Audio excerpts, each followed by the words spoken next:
Welcome to our channel. Today we how to disable Purview data ingestion scans, full guide step by step clearly.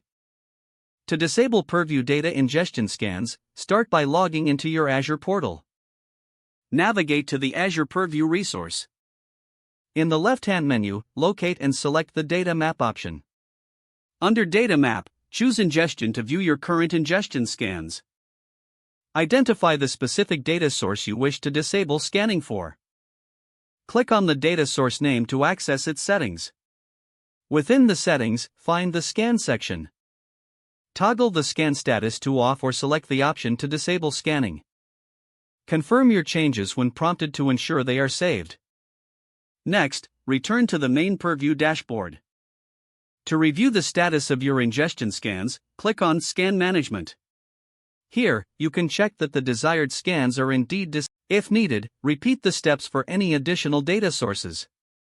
Once completed, log out of the Azure portal to secure your account. Your Purview data ingestion scans are now successfully disabled.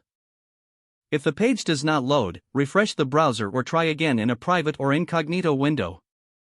Make sure you are using the correct email address, then retype it carefully to avoid small typos. If your password is not accepted, use the reset option and create a new strong password you can remember. Check your spam folder for verification or security emails, then complete any requested confirmation steps.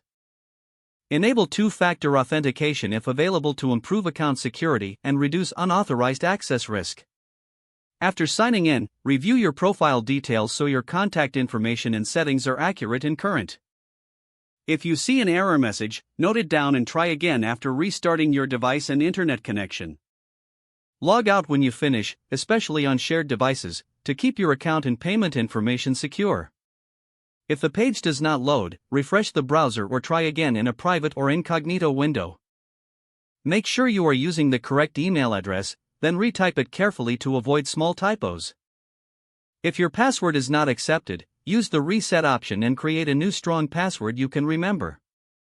Check your spam folder for verification or security emails, then complete any requested confirmation steps. Enable two-factor authentication if available to improve account security and reduce unauthorized access risk. After signing in, review your profile details so your contact information and settings are accurate and current. Don't forget to like this video and subscribe to our channel for more step-by-step tech guides.